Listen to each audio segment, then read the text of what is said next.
عاشق کا جنازہ ہے، ذرا دھوم سے نکلے اور محبوب کی گلیوں سے ذرا گھوم کے نکلے۔ حضرت سعد بن معاذ رضی اللہ تعالیٰ عنہ عظیم صحابی تھے۔ یہ وہ خوبصورت صحابیاں جن کے جنازے کو کندھا میرے نبی پاک نے عطا فرمایا، حضور نے کندھا عطا فرمایا۔ کمال ہو گئی، نرخ بازار محبت کا انوکھا ہی ہو گیا، خود خریداروں میں شامل آ کے مولا ہو گیا۔ حضور نے کندھا دیا۔ حضرت سعد بن معاذ رضی اللہ تعالیٰ عنہ کا جب جنازہ اٹھا، ان کی والدہ رو پڑی، بڑے درد سے روئی، ماں تھی نا۔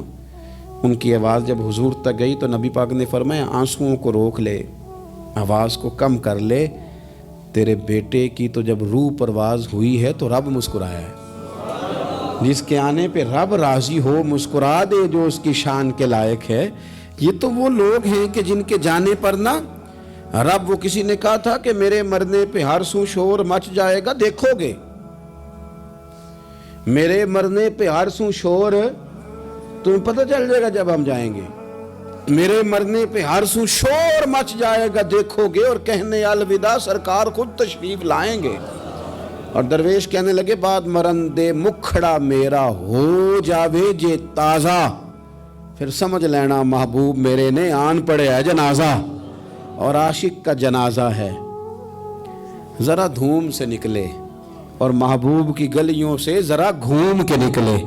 فرمایا کہ ان کے تو جانے پہ رب کریم، اور حضور نے ایک دعا بھی دی۔ حضرت طلحہ رضی اللہ تعالیٰ عنہ صحابی تھے، ان کا وصال ہو گیا تو حضور نے دعا بھی دی۔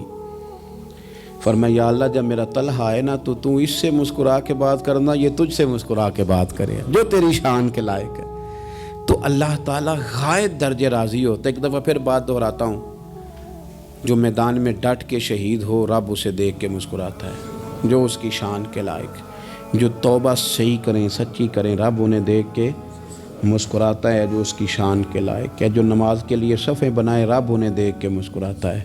جو جہاد کے لیے صفیں بنائے رب دیکھ کے مسکراتا ہے۔ جو لوگ صبح پچھلے پہر اٹھ کے عبادت کریں رب انہیں دیکھ کے مسکراتا ہے۔ اور جو کبھی کبھی بھوکے رہ کے دوسروں پر قربان کر کے احسان کر دیں رب انہیں دیکھ کے مسکراتا ہے۔ بہت بڑی فضیلت ہے۔ اللہ ان سارے کاموں میں سے کسی ایک کام پہ ہمیں بھی لگا دے تاکہ یہ بڑی فضیلت اللہ تعالی ہم گناہگاروں کے حصے میں بھی فرما دے۔ آخر دعوانا ان الحمدللہ رب العالمین۔